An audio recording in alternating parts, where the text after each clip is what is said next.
Yo, what's going on, everybody? You're watching Giants Now by Chat Sports. In today's show, we got a Saquon Barkley contract update, so we're going to break that down. Then we're also going to talk a little OTA because Collin Johnson, a familiar name, Collin Johnson has been playing extremely well at OTAs, and he is fighting like hell to make the roster at this jam-packed wide receiver position. We're going to break both those down. But first, make sure you guys are subscribed to the channel because we are going to be putting out videos every single day all year long on the latest Giants news and rumors. We go live for every single game during the NFL season. So if you're looking for the best damn coverage of Big Blue, hit that sub button right now.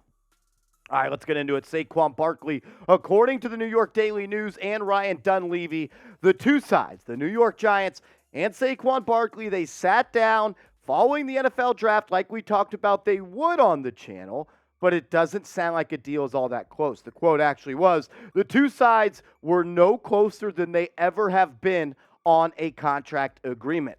And time is ticking, and it's running out. We are less than 2 months away from the deadline. July 17th is the deadline for all franchise tag players to sign a long-term extension. So if a long-term deal doesn't get done by July 17th, Saquon Barkley either A, has to sign the franchise tag and go out and play on that, or B, he's got to pull Le'Veon Bell and not sign that franchise tag offer sheet and just not play in the regular season.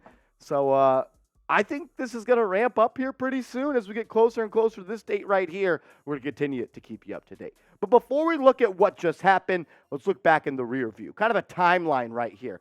During this season, this is all alleged. These are all reports. So no factual info. Like Barkley hasn't said this or the Giants haven't said this. But these are reports from trusted sources that we have. Apparently, Saquon Barkley rejected a deal during the NFL season at the bye week that offered him $12.5 million per year. Then after the season, after the Giants won a playoff game, and Barkley was a big part of that, they reportedly offered him a deal of $13 million per year. And then right before they put the franchise tag on him, they supposedly offered a deal of $14 million per year. And according to reports, obviously, Saquon Barkley rejected all of those. This is what Dunleavy had to say in his New York Daily News write-up. He said the Giants returned to the negotiating table after the NFL draft, talking about a smaller figure than the $13 million per year annually that Barkley previously rejected before the running back market tanked. And my immediate thought when I read that was, of course it did, because the market determines a player's value. The market determines everyone's value. I can't go into my job and ask for a certain amount of money if no one else at our company is making that type of money, because you are what the market says. And when you look at how the market played out this offseason at the running back position, it wasn't good. Miles Sanders had just as good or slightly less of a good season than Saquon Barkley. Obviously, Barkley's a higher profile. He was a number 2 pick. Sanders was a second or third round pick. But he signed for just 4 years, $25 million, and $11 million guaranteed at signing. And you see the rest of these guys. While obviously these players aren't as good as Saquon Barkley, it kind of tells you what the rest of the NFL thinks a running back is worth. There is no way that you can tell me that at 4 years, $25 million, just over $6 million per year, that Saquon Barkley is 2 times as valuable as Miles Sanders. I don't think that you can say that, and the running back market, at least the way it played out, tells you that not a lot of teams want to pay running backs. And CBS Sports, it was Dunleavy and CBS Sports had a conversation, and this is what CBS Sports said to the New York Daily News and Dunleavy. They said, if the assumption is that only Saquon Barkley's first 2 years are guaranteed for just $22 million, then there's no deal to be made then. I would counter with the last time a running back was franchise tagged and got a long-term deal, the Titans didn't do Derrick Henry that way. They gave him $25.5 million guaranteed over 2 seasons. And let's be honest, Saquon Barkley is an I don't know if I want to say injury-prone player, but he's had a handful of injuries throughout his NFL career. In not signing a long-term deal, because the Giants aren't giving you what the franchise tag would give you over the last 2 seasons, is absolutely risky. Because I know this, if Saquon Barkley is not as good as what he was this year, like if he's not as good as he was last year coming up to this season, and if he's not as healthy as he was last year coming up to this season, let's say he gets hurt and only plays in 10 games. The Giants aren't going to franchise tag Saquon Barkley again. Then he would be a free agent again, and he ain't going to get the money that he thought he was going to get. So I think that not accepting a deal because you don't get paid what the franchise tag is going to give you over the next 2 years is risky business. His agent already messed up one time and misread the market. Turned down a deal of $13 million before free agency opened. Maybe he needs a new agent, but it does come down to guaranteed money, and we don't know exactly how much the Giants have offered him in guaranteed money.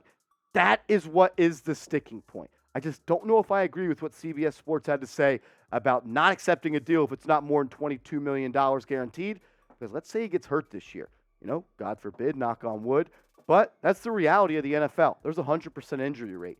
I don't think it's safe to play it year by year. Dunleavy rebutted to CBS Sports and said the Browns signed Nick Chubb to a 3-year, $36.6 million extension that included 2/3 of that salary, plus bonuses being paid through 2 years. Then CBS Sports replied and said you could deal with that guarantee if the cash flow those first 2 years was at least $26.5 million.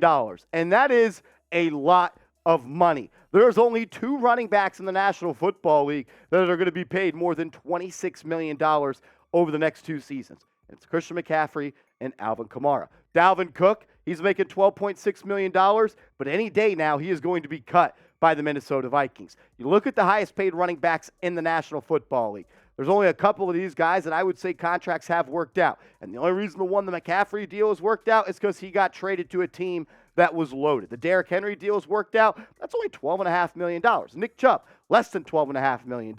There's rumors about Joe Mixon being cut, and Aaron Jones is only making $11 million. And also, we go back to what the market says you are. Tony Pollard and Josh Jacobs, who had really good seasons, were also franchise tagged, and they have neither gotten a long-term deal done, which tells you teams are scared to hand out long-term guaranteed money to running backs. I do want to take a look, though, at the guaranteed money at signing for running backs in the National Football League. These are the top 5 guys. McCaffrey, when he signed his deal, he had $30 million guaranteed at signing. Derrick Henry, $25.5. Bijan Robinson, who was drafted inside the top 10, $22.8, which tells you that's why teams don't draft running backs inside the top 10 very often. Then Alvin Kamara, just under $22 million. Then Nick Chubb at $17.1 million. And I'm sure Saquon Barkley wants to be second or third on this list, and deservedly so. We know how talented he is. We're not diminishing his talent. We're just talking about positional value. And you have to ask yourself, is it worth paying a running back a bunch of guaranteed money? We're going to find out, aren't we? I'll ask you this question, though, before we move on to Collin Johnson. Will the Giants get a long-term contract done with Barkley by July 17th? What do you think? Predict the future for me, because I want to know what you think. Type Y for yes, type N for no. Share your thoughts. Will a long-term deal, get done with Saquon? Let me know.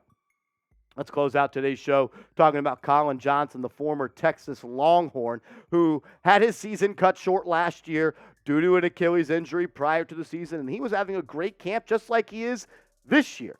But an injury like that forced him to be out for the remainder of the season, but he has been a standout player so far at Giants OTAs. We'll tell you all about that around the corner, but first, get hooked up with our proud sportsbook partner, BetUS. Go to chatsports.com/bet. Use that promo code chat125, and they're going to hook you guys up with a 125% deposit bonus. I know this is an NFL channel, but the NBA Finals are freaking here, and you can win some real cash over there. You can rock with the Nuggets, who are heavy favorites, or if you're feeling frisky, you could bet on the Heat as they are plus 330. Put some money on the Heat. You're going to get great value there. The question is, are they going to win? I'm rocking with the Nuggets. I got Nuggets in 5, and you can place your bets with our sponsor and proud sportsbook partner, BetUS. Go to chatsports.com/bet. Just use the promo code chat125 for the 125% deposit bonus.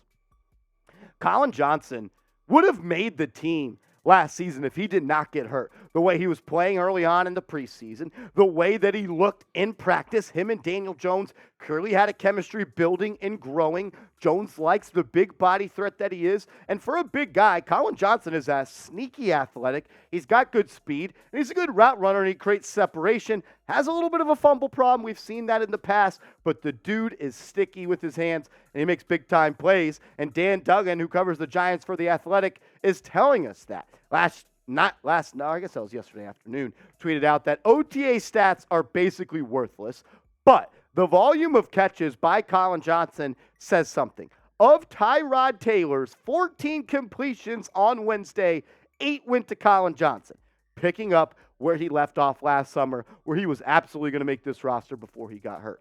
Johnson hasn't had too many reps under his belt in real NFL meaning games, has never scored a touchdown with the New York Giants. Both those touchdowns came with the Jacksonville Jaguars. Played in just 26 games in his NFL career, but you see some of the talent. Deep threat, big play guy, 13 yards per catch, 26 catches, almost 400 yards. Thing is, for Johnson, this wide receiver room is absolutely packed. You got Hodgins, Shepard, Robinson, Slayton, Campbell, Hyatt, Crowder, Johnson, Bryce Ford Wheaton, David Sills. Like, there are so many people on this roster, and I only see the Giants keeping 7 guys, and I think 5 of those spots are already taken up. I think Hodgins is a lock to make the roster, Wan'Dale Robinson is a lock, Darius Slayton's a lock, Paris Campbell's a lock, and Jalen Hyatt's a lock. And I think there's only 2 more spots to go around, and you're going to see a battle between Shepard, Crowder, Collin Johnson, Bryce Ford Wheaton, and Jeff Smith, who offers really good versatility at the special team spot.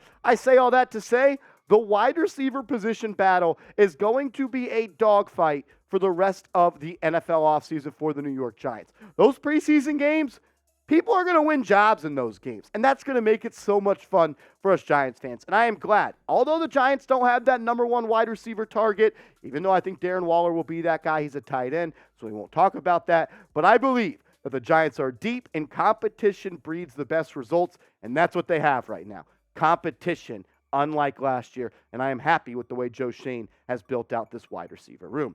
I do want to ask you guys this question. We just showed you the depth chart. I gave you my 5 guys that are guaranteed to make the roster. What 7 wide receivers do you think make the Giants roster? Let me know what you think down in the comments section. I want to hear from you guys. Sound off down below. I want to close out today's show because my mom is probably watching out there. Our 18-year-old Yorkie passed away this morning, unfortunately. Very sad day. So if you got a pet out there, give it an extra big hug today, tomorrow, whenever you see it again. Because, man, sometimes just when you have pets like that, they become a part of the family, no doubt about it. And that's exactly what our puppy, little Hannah, was. Very upsetting. My mom's going to be watching this show. She's very upset about it. This has been her dog her whole life, and or I guess the past 18, probably 16 years. We got her when she was young. But show her some love. Show good old Hannah some love. Type RIP Hannah in the comments section. My mom's going to be watching. She'll be reading the comments. Make her feel better. Type RIP Hannah down below.